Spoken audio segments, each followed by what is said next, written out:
This is my true story. My son once called me his hero. I carried him on my shoulders, built his home, and filled his future with everything I never had. But years later, that same son looked me in the eye and said, "Get lost, old man. Who cares for you?" He said it with a smirk, like my life was over, like my worth had expired. I didn't argue, I just smiled and went silent. Because deep down, I knew something he didn't. Every account he bragged about still had my name on it. And what I did next shocked everyone. Before I continue, tell me where you're watching from, and please subscribe so more people hear my story. I gave him everything a father could give. I worked when my body screamed for rest. I took jobs nobody wanted just to make sure he never went hungry. I walked home in the rain because I didn't have money left for the bus after paying his tuition. I stood in long lines at the bank, signing papers I barely understood, just so he could have what he wanted. Every loan, every signature, every dollar earned had his future written on it. When he failed a semester, I didn't shout. I paid again. When he lost his first job, I didn't scold. I helped him start fresh. I told myself that's what love does. It forgives, it rebuilds, it endures. I watched him grow into a man who loved comfort more than effort. I saw pride take the place of gratitude. But still, I stayed proud of him. When he bought his first car, he said it was his success, not knowing the down payment came from the overtime I worked. When he got married, I paid for the reception and smiled through it, pretending the speeches about his hard work didn't sting. I sat at that table while people congratulated him, saying he built everything on his own. I didn't correct them. I just clapped like every other guest. Years went by. He lived in comfort while I lived in silence. When my health began to fade, I thought maybe then he'd remember who stood behind him all his life. But instead, he grew distant. Calls became shorter. Visits became excuses. He sent money sometimes, but not care. I didn't want his money. I wanted his respect. A simple conversation, a moment of kindness. Instead, I got orders. Stay out of my business, Dad. Don't touch my things. Don't mess with my plans. I swallowed every insult, every cold tone, because I didn't want to believe he'd turned cruel. I told myself he was stressed, that he'd come around. But the truth sat in my chest like a heavy stone. I had raised a man who forgot the value of love, who measured worth in dollars instead of memories. Still, I kept quiet. I kept helping. I kept paying the hidden bills he never noticed. I told myself, he's my son. He'll learn one day. But I was wrong. That lesson never came with kindness. It came with cruelty. It came on the night he told me to get lost, as if all those years meant nothing. And that was the night something inside me finally broke. Not my love, but my patience. It happened on an ordinary evening, the kind that fools you into thinking peace still exists. The television was on, dinner half served, and his wife sat scrolling through her phone like I wasn't even there. I asked one small question, about a bank notice that had come in my name. Nothing serious, just a reminder. He didn't even let me finish.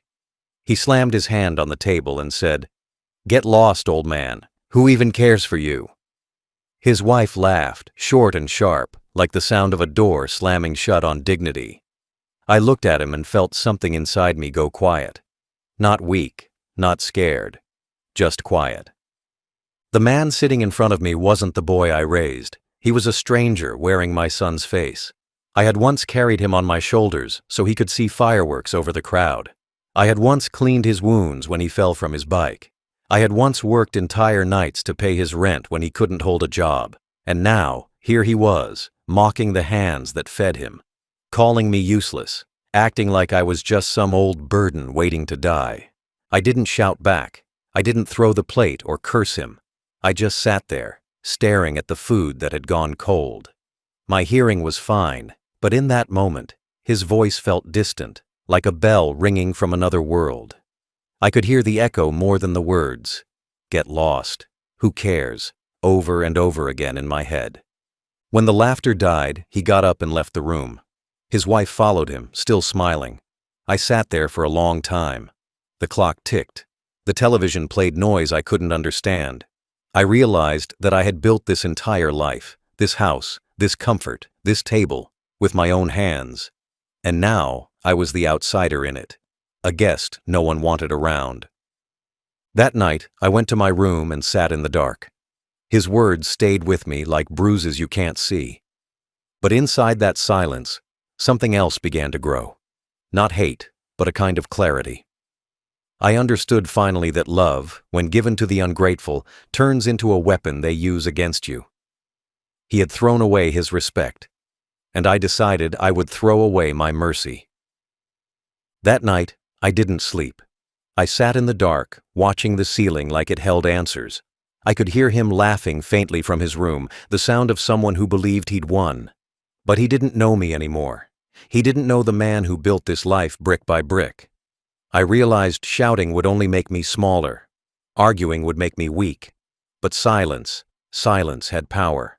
Silence makes people forget what you're planning. So I chose silence. I began to think the way I used to when money was short, when I had to solve problems nobody else could fix. I thought about the house, the accounts, the papers I had signed over the years. I remembered the times he begged me to co-sign his loans, the day he added my name to his accounts, just for safety, the businesses that had started with my guarantee. He had built his comfort on my foundation, and he didn't even remember it. That was his mistake. He thought old meant powerless. But old just means patient. I made a quiet promise to myself. I would not leave this world mocked. I would not let him write my ending like a footnote. He thought he could erase me from his life. I would show him that erasing me meant erasing everything he owned. I didn't want to destroy him with fists or screams. Those fade. I wanted to destroy him with reality, with silence, with papers that cut sharper than knives. I cleaned my desk the next morning. I gathered the files he had forgotten existed, the joint accounts, the property deeds, the loan agreements. Each page felt like a key, each signature like a weapon. I stacked them neatly, not with anger, but with calm. Because true revenge isn't loud. It's paperwork done properly. It's patience that signs without shaking. When I closed that drawer, I wasn't the broken old man he mocked. I was the same builder who had created his world, and now I was about to unbuild it. He had taken my kindness for weakness. But kindness, when cold enough, becomes the sharpest blade a man can carry. I opened the old drawer and found what time had hidden. Papers I signed years ago, bills I paid, deeds with my name first. Small things people throw away when life looks easy. I had kept them. I did not keep them for show. I kept them because I knew paper is stronger than loud words. Paper remembers what people forget. There were joint account forms with my signature at the top. There were transfer forms he had asked me to sign when he needed a loan. There was the deed to the house with my name clear on the first line. He thought that deed was his now because he lived under this roof. He never read the fine lines. He never checked the dates. He trusted that time would hide those words. Time had not hidden them. They were as plain as my handwriting. I read every page slowly. Each clause showed a path. Each name and date gave me choices. I found rights I could use. I found powers I could turn on and off. The bank forms let me cancel transfers. The ownership papers let me move property. Old promises he made when he was desperate had left him open. He had signed for help and never worried what he gave away. He did not think the day would come when I would choose myself instead of him. I felt no joy reading it. I felt the weight of all those years. The nights I worked, the meals I missed, the loans I took. This was not about revenge for fun. This was about saving myself from being used. The paper told the truth. I had built his life, and I could unbuild it if I needed to. The control was legal, clean, and simple. No stealing, no tricks, just the right use of what I had kept. I made a list, names of accounts, account numbers, deeds, who to call, what to sign next. I wrote down every date that mattered. I called my lawyer in the afternoon and asked for a meeting. I told him, plain and short, what I wanted to do. He listened and nodded. He liked the neat stack of papers on my table. He said the law was with me if I followed the steps. I felt a cold calm when he said that. Law and paper. That was the order I trusted. At night, I put the papers back in the drawer, but I did not feel small anymore. The drawer no longer held only old things. It held choices. It held a plan that would let me leave without begging. It held the chance to step away with my head held high. I had kept the tools all along. He had only used them without reading. That was his mistake. The paper trail I kept was the map out of the life he had turned into a stage for his insults. I locked the drawer and went to bed. In the dark, I felt less like a ghost at my own table, and more like a man who still had a say in how his story ended. The lawyer sat across the table and listened without interrupting. I didn't use fancy words. I told him the truth. I was tired of being insulted in my own house, and I wanted to set my life in order. He nodded like he had heard this story before. Maybe he had. Maybe every man who gets old has one last line to draw. He spread the papers out and pointed to what I already owned, what I could change, and what I could move. There was no trick, no drama, just clean law. We spent hours turning the mess into control. He showed me how to move accounts, how to close joint access, how to transfer titles so that my name was the only one that mattered. Everything had to be clear, witnessed, and filed correctly. I didn't want revenge that could be undone. I wanted finality, quiet, legal, and absolute. Every time I signed my name, I felt a little lighter. Every time I stamped a page, the years of humiliation felt further away. The pen became my weapon. The desk became my battlefield. I didn't tell anyone. I didn't warn him. Silence made it powerful. He thought I was just the same old man in the next room, sitting with the newspaper and dozing off. He didn't see the letters being mailed, the calls being made, the locks tightening one by one. His life was built on my foundation, and I was removing the bricks while he laughed. When it was done, my lawyer gave me a folder. Inside were fresh copies of every new document, my new will, my new deeds, my new accounts. He told me, "It's all protected now. No one can touch it but you." I thanked him, shook his hand, and walked home. The weight I carried for decades, the fear of being used, the pain of being mocked, started to fall away. I had done it quietly. No shouting, no fights, no broken plates, just law. At home, he didn't notice a thing. He asked me for small things, tossed me words without care, the same sharp tone as always.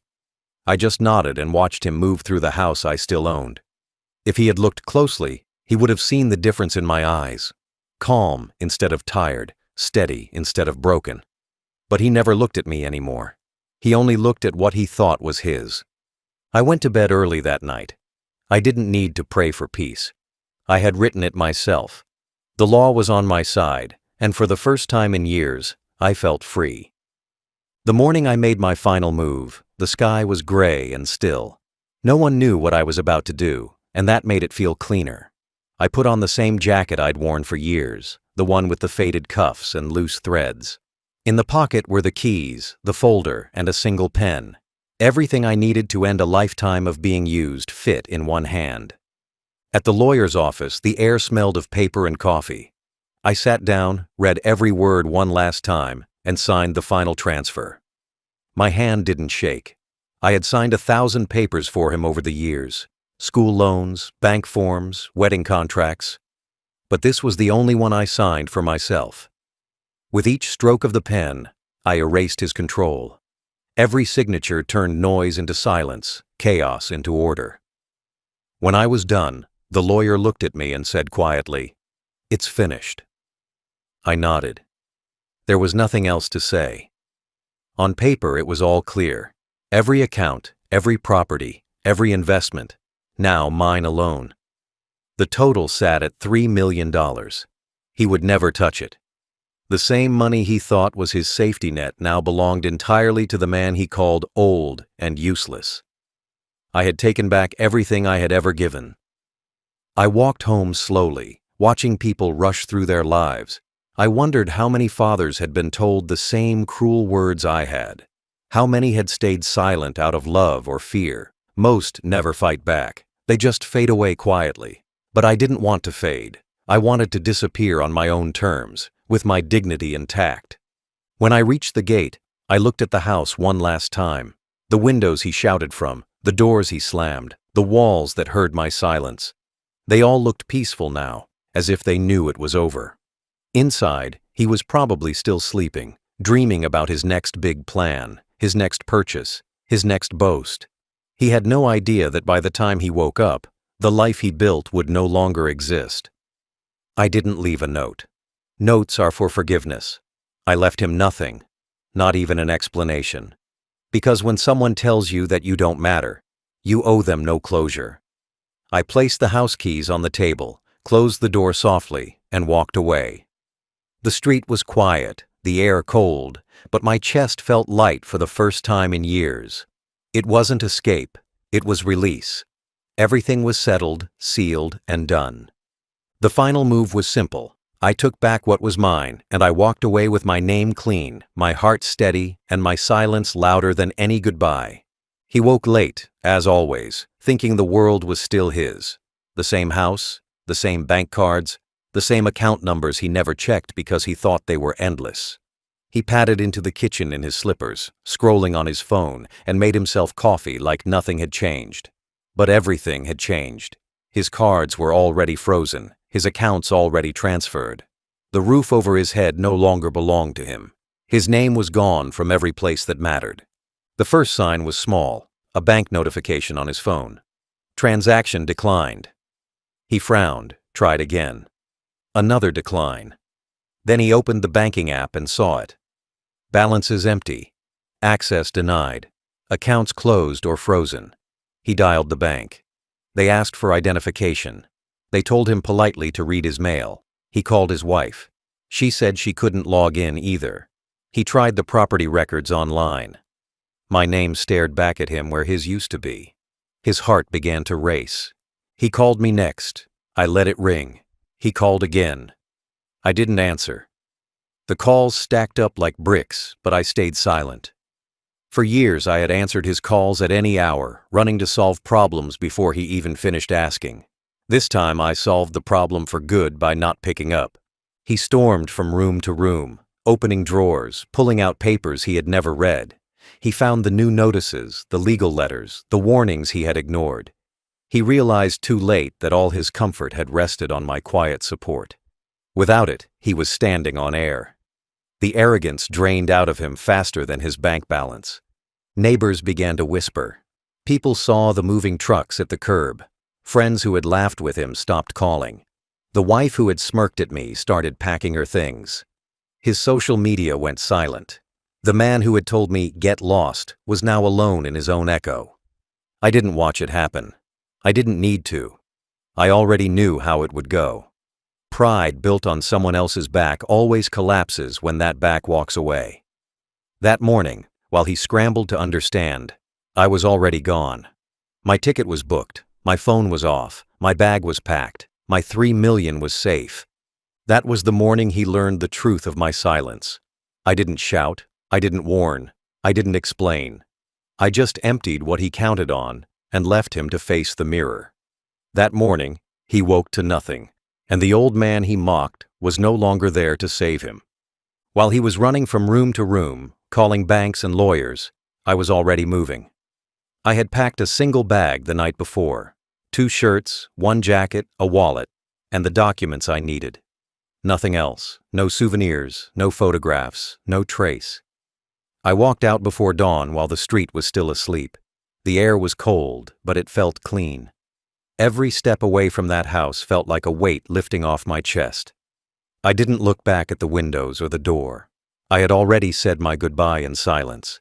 I had bought my ticket weeks earlier, paid in cash, no forwarding address, no credit cards tied to my old life. I had already opened new accounts in a different city, under my own name only. No one knew where I was going, not even the lawyer, not even the bank manager. It was the kind of disappearance you plan in small steps until it becomes a single, clean exit. The station was quiet when I arrived.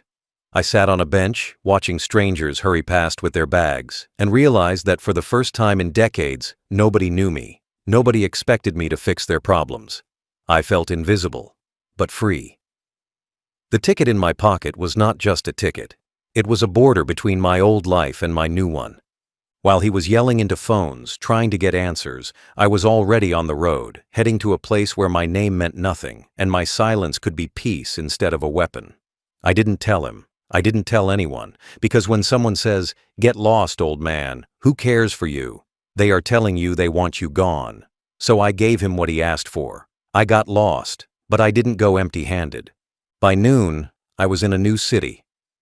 I walked out of the station, breathed in air that didn't smell of his contempt, and checked into a small hotel under a different phone number. The 3 million sat safe in accounts he would never touch. The house he mocked me in was no longer his. The old man he called useless had vanished on his own terms. That night, I slept in a clean bed, alone but not lonely. The silence was different now. It was not the silence of humiliation. It was the silence of freedom. The morning after I disappeared, his world began to fold in on itself. He woke up expecting the same routine: breakfast, bank alerts of deposits, the comfort of knowing his father's money stood behind every bill. Instead, he opened his phone to red warnings, zeros where numbers used to be, and legal letters stacked at the door. At first, he thought it was a mistake, a glitch he could fix with one phone call. But no one answered. Not me, not the bank, not the lawyer. Each silence cut deeper than a shout. He tried to bluff his way out. He called his friends, the ones who used to come drink at my table and call me "Sir." They avoided him now. They had heard enough whispers to know something had happened. The wife who once laughed at his jokes started asking sharp questions about money, about plans, about the future she thought was safe. Her smile disappeared. Her tone turned cold. Without the safety net I had built, the life he had built on top of it began to crumble. Bills came due. Payments bounced. Creditors called. His cards were declined at restaurants. His name stopped opening doors. Every door that once opened easily now required money or respect, and he had lost both overnight. The neighbors who had smiled at his parties now whispered when he passed.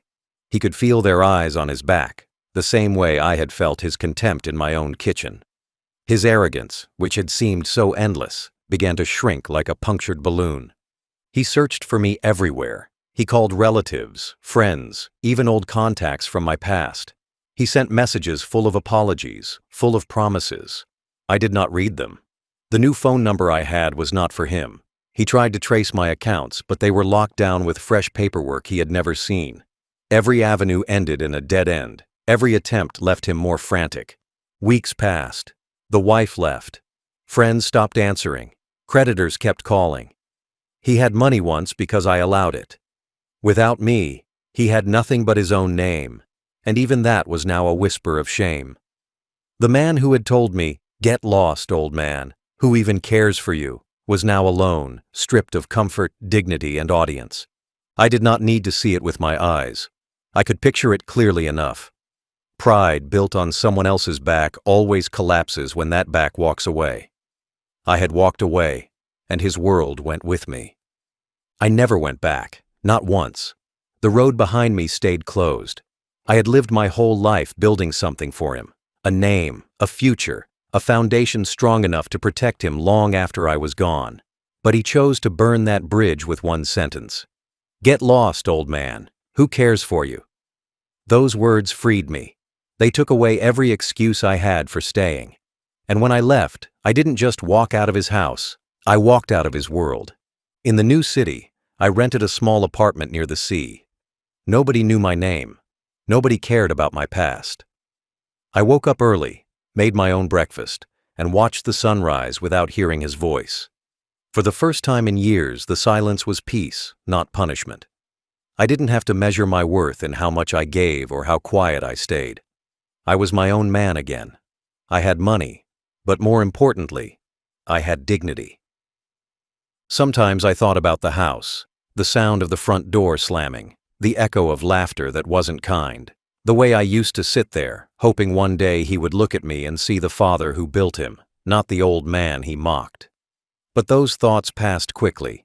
You can't heal in the place you were broken. You can't live where you were erased. I didn't take revenge to destroy him. I did it to free myself, to remind both of us that respect cannot be demanded by blood. It is earned by heart. I had spent a lifetime giving, but the moment I started keeping what was mine, I finally understood what peace feels like. Some people think revenge is loud, full of anger. They're wrong. The best revenge is silent, when your absence hurts more than your presence ever did. Months passed. Seasons changed. I built a quiet routine. I went for walks, read the newspaper, fed stray dogs that waited near the pier. Nobody called me old man anymore. Nobody laughed when I spoke. I was just another face in the crowd, and that was enough. The money I took didn't buy me happiness. It bought me distance. It bought me silence. It bought me freedom. I don't know what became of him. I stopped checking. The day I left, I also forgave myself for raising someone who forgot where he came from. My life isn't about him anymore. It's about peace. Final thought. He told me to get lost, so I did. But when I left, I took everything he thought was his, and finally, I cared for myself.